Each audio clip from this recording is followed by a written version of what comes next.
هل تساءلت يوما عن أسرار النجاح اللي محدش هيقولك عليها؟ في قناة عملوها. احنا مش بس بنحكي عن النجاح وغيره كالتحفيز وتطوير الذات، احنا بنعيش تفاصيلهم وبنفك شفراتهم لحظة بلحظة. وبالمناسبة هنبدأ سلسلة قصص نجاح ناس غيروا العالم، زي مستر بيست، من شاب عادي لملياردير يوتيوب، كريستيانو رونالدو من حي فقير لأسطورة عالمية، أبو فل من محتوى بسيط لرمز للعطاء والتأثير. وانت تحب نبدأ بقصة مين؟ اكتب لنا في التعليقات.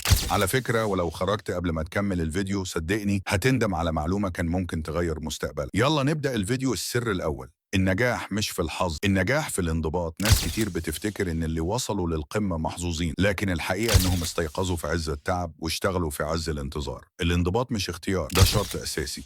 الالتزام اليومي حتى في أسوأ الظروف هو اللي بيحط أول حجر في طريق النجاح. لكن خليك فاكر، الانضباط بدون خطوة فعلية مجرد رغبة. ومن هنا ننتقل للسر التاني. السر التاني: التجربة هي الطريق الحقيقي للتعلم. الانضباط بدون تجربة هو زي الطريق بدون خطوات. التجربة هي اللي بتحول الالتزام لنتائج. مش لازم تمشي على خطة مثالية، المهم انك تبدأ، تغلط، تتعلم، تتطور. كل تجربة فاشلة هي درس، وكل درس بيقربك خطوة من اللي نفسك توصل. بس التجربة لوحدها مش كفاية، لازم تستثمر في اللي بتتعلم. وهنا يجي السر الثالث. السر الثالث: أعظم استثمار هو في نفسك. تجربتك هتكون مجرد مغامرة لو ما طورتش نفسك من خلال اللي تعلم. طور مهاراتك، اسأل، وتعرض لكل شيء يخليك أقوى من نسختك اللي قبل. لكن علشان تعرف تستمر لازم يكون عندك نظرة بعيدة، وده جوهر السر الرابع. السر الرابع: اللي عنده رؤية بعيدة بيكسب مهما كانت الصعوبات. الاستثمار من غير رؤية زي سفينة من غير بوصلة. لازم تشوف أبعد من اللحظة، شوف نفسك بعد 15 سنين. اللي عنده هدف كبير بيقدر يتحمل الوجع، يتجاوز العقبات، ويفهم إن كل فشل هو محطة مش نهاية. لكن الرؤية علشان تعيش وتكبر لازم تلاقي اللي يسمعها. وهنا نحتاج مهارة السر الخامس. السر الخامس: التواصل هو المهارة اللي بتفرق بين النجاح المؤقت والدائم. الرؤية من غير تواصل زي فكرة عظيمة في دفتر مقفول. الناس مش هتدعمك ولا تفهمك إلا لو عرفت توصل لهم بإحساسك قبل كلام. التأثير الحقيقي بيبدأ من القلب، مش من العروض أو الخطط. لكن حتى أقوى رسالة محتاجة بيئة تدعمها.